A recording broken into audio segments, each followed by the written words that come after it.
Hello class 12 students, कैसे हैं आप सब। So part 9 application derivative maxima minima discuss करते हैं। आज पार्ट 9 है और पार्ट 9 में आज एक बहुत ही इम्पोर्टेंट क्वेश्चन है, आपकी एनसीईआरटी का ही क्वेश्चन है ये।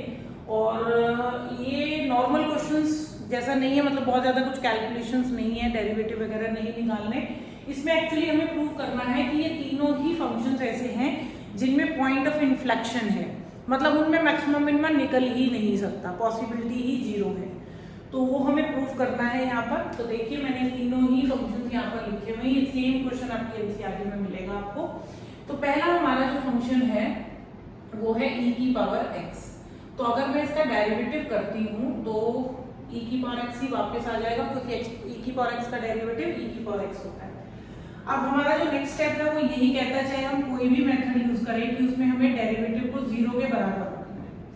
बट जैसे ही आप एक्सपोनेंशियल फंक्शन को जीरो के बराबर रखोगे, आपकी वैल्यू एक्सपोनेंशियल की जीरो के बराबर होएगी, मतलब e की पावर x इज जीरो, जो कि पॉसिबल नहीं है। कि एक्सपोनेंशियल जो फंक्शन होते हैं, exponential functions don't have value equal to zero, इनकी वैल्यू जीरो कभी नहीं होती है, ठीक है। तो यही एक वजह है कि एक्सपोनेंशियल को जब आप जीरो रखोगे तो you can not find the value of x, ठीक है। Therefore F x has neither maxima nor minima, ना ही मैक्सिमा है इसका और ना ही मिनिमा है। मतलब पॉइंट ऑफ इन्फ्लेक्शन कैसे, पॉइंट ऑफ इन्फ्लेक्शन जनरली हम लोग तब यूज करते हैं जब हम पॉइंट निकाल लेते हैं और उसको चेक करते हैं तो जीरो के बराबर आता है, लेकिन यहाँ तो हमारा पॉइंट ही निकलना पॉसिबल नहीं है। तो इसलिए पॉइंट ऑफ इन्फ्लेक्शन तो देखिए यूज नहीं करेंगे, यहाँ तो हमें एग्जैक्टली ये बताना है कि मैक्सिमा मिनिमा कैलकुलेट नहीं हो सकता। सेकेंड क्वेश्चन देखिए, एफ एक्स की वैल्यू लॉग एक्स दी हुई है, तो जब आप इसका डेरिवेटिव करेंगे तो ये आएगा 1/x। जैसे ही आप f डैश x को जीरो के बराबर रखेंगे तो 1/x की वैल्यू जीरो, जो कि पॉसिबल ही नहीं है, ठीक है। ये कभी भी 1/x की वैल्यू जीरो के बराबर नहीं हो सकती, नॉट डिफाइंड हो सकती है। मिनिमम आप x के अंदर x जीरो रखेंगे तो 1/0 is not equivalent to zero, ठीक है। जीरो न्यूमरेटर में हो तो आंसर जीरो आता है, डिनोमिनेटर में अगर जीरो होता है तो आंसर नॉट डिफाइंड आता है। तो therefore hence fx has no maxima, neither maximum has neither maxima nor minima, ना ही हमारे पास मैक्सिमा है ना ही मिनिमा है। थर्ड देखिए, देखने में तो एक नॉर्मल सा पॉलिनोमियल फंक्शन लग रहा है हमको, तो देखने से लग रहा है कि ये तो ऐसा हो नहीं सकता कि इसका मैक्सिमा मिनिमा नहीं निकले, निकल सकता है क्योंकि एक पॉलिनोमियल फंक्शन है। तो fx को अगर मैं x³ + x² + x+1 लेती हूँ, मैं इसका डेरिवेटिव निकालती हूँ तो आएगा 3x² + 2x + 1। अब भी डेरिवेटिव करने के बाद भी बिल्कुल नहीं लग रहा कि ये एक ऐसा फंक्शन हो सकता है जिसका मैक्सिमा मिनिमा हम लोग कैलकुलेट नहीं कर सकते, तो ऐसा ही है। देखिए अब इसको फैक्टराइज, देखिए इसके जब तक फैक्टर नहीं निकलेंगे क्रिटिकल पॉइंट नहीं निकलेंगे। फैक्टराइज करने के लिए हमें मिडिल टर्म स्प्लिटिंग करनी है। आप अगर इसकी मिडिल टर्म ट्राई करोगे तो मिडिल टर्म होगी नहीं, मैं रीजन बताती हूँ। आप देखिए इसमें डिस्क्रिमिनेंट, शायद आपने क्लास 10th में डिस्क्रिमिनेंट या क्वाड्रेटिक फॉर्मूला पढ़ा होगा। तो क्वाड्रेटिक फॉर्मूला ये कहता है कि आप d निकालिए, अगर d आपका नेगेटिव आ जाता है तो आगे हम x की वैल्यू फाइंड आउट नहीं कर सकते। तो हम d निकाल के देखते हैं, जो कि होता है b² - 4ac। तो 2 का स्क्वायर -4 × 3 × 1, तो 4 - 12 which is -8, which is negative. तो लिखिए since d is negative therefore fx has no roots, sorry f dash x has no root, इसके रूट ही नहीं निकल सकते। Therefore fx has neither maxima, ना ही इसका मैक्सिमा है, नॉर मिनिमा, ठीक है। इसीलिए हम इसकी दो दी। तो ये तीनों ही पार्ट्स जो है एक भी क्वेश्चन के आपको दिए गए हैं और उनमें यही चीज प्रूव करनी थी। तो प्लीज स्क्रीनशॉट ले लीजिए इसका, क्वेश्चन को जरूर अटेम्प्ट करिएगा। ये क्वेश्चन 2 मार्कर में या 3 मार्कर में आपको आ सकता है, ठीक है। So now we will move to the next question. Which is again from the maxima minima. अभी मैंने मैक्सिमा मिनिमा की वर्ड प्रॉब्लम स्टार्ट नहीं करी है। टिल देन जो भी पॉसिबल क्वेश्चंस मेरे को आर एस अग्रवाल से मिल रहे हैं, जो कि मुझे ऐसा लगता है इंपॉर्टेंट है, आपको जानने करने इंपॉर्टेंट है, वो सब मैं आपके साथ इन वीडियोस में डिस्कस कर रही हूँ। उसके बाद हम लोग एनसीईआरटी की एक्सरसाइज पे मूव करेंगे।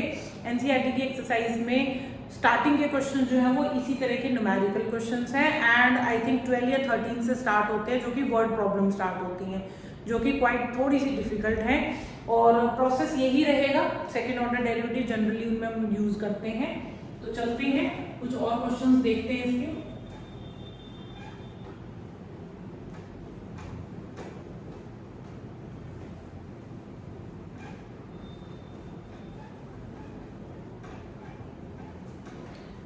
आज का हमारा नेक्स्ट क्वेश्चन थोड़ा सा वर्ड प्रॉब्लम कह सकते हो। Find the point on the parabola y square is equal to 2x which is closest to the point 1,4।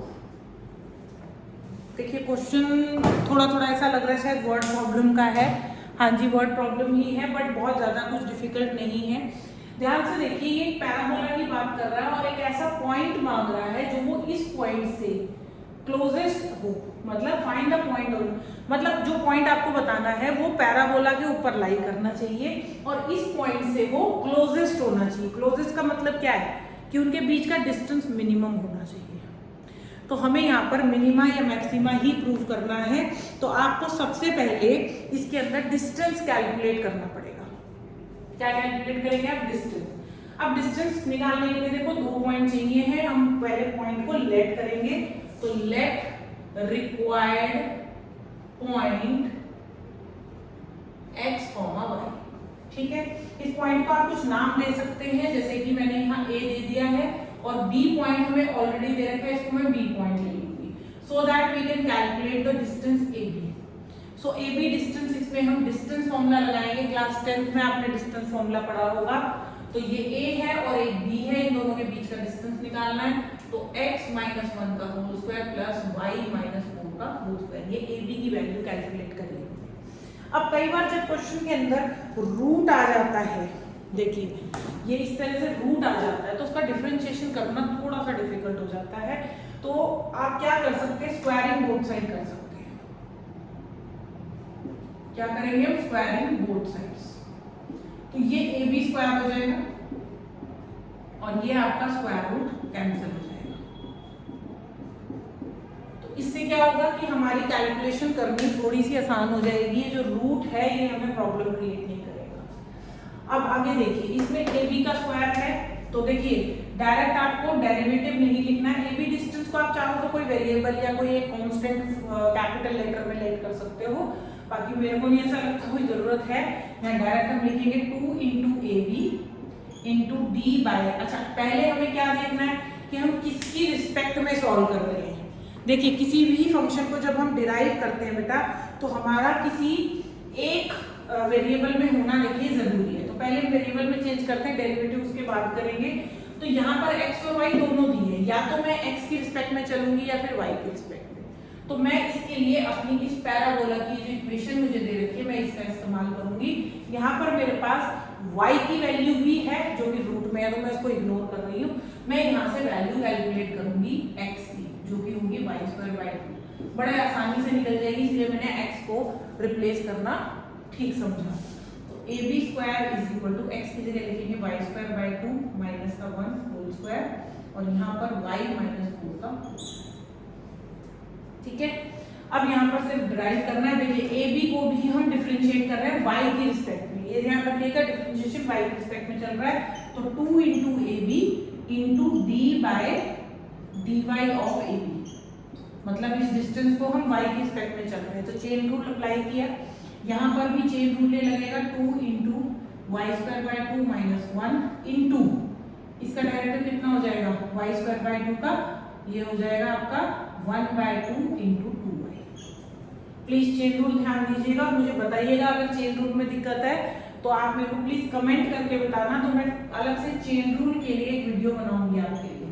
तो 2y माइनस 4 इंटू 1, ठीक है। तो ये मैंने यहाँ पर चेन रूल लगा के इसको डिफरेंशिएट कर दिया है। कुछ कैंसिलेशन होता है तो कैंसिलेशन कर दीजिए। ये हो जाएगा 2y square minus 1 whole divide by 2 into Y plus 2y minus 8। तो ये 2 से 2 कैंसिल हो गया, y की power 3 minus Y plus 2y minus 8। ठीक है, ये हमारे पास 2 times of A B into derivative of A B आ गया। आई होप यहाँ तक क्वेश्चन समझ में आया होगा आपको। आगे मूव करते हैं, ठीक है। तो अब हमने यहाँ पर क्या करा है, ये एक्चुअली में फंक्शन ही है, ये जो ए बी है ना, आप इसे एक फंक्शन की तरह ट्रीट करिए। तो अब हमने इसको इक्वल टू 0 रखना है, तो इससे डरने की जरूरत नहीं है कि 2ab क्यों आ रहा है। जैसे ही आप 0 रखोगे इसको, तो ये वाला भी आपका नीचे आके 0 ही हो जाएगा। तो आपको अल्टीमेटली इसी को 0 रखना है, मैं यहीं पे रख देती हूँ। तो आपके पास क्या आएगा, वाई क्यूब, सॉरी मैंने इसको सॉल्व नहीं किया, अगले स्टेप में हम सॉल्व कर लेते हैं, plus Y minus 8 equal to 0। ये वैल्यू आ जाएगी आपके पास, ठीक है। अब इसको सॉल्व करने के लिए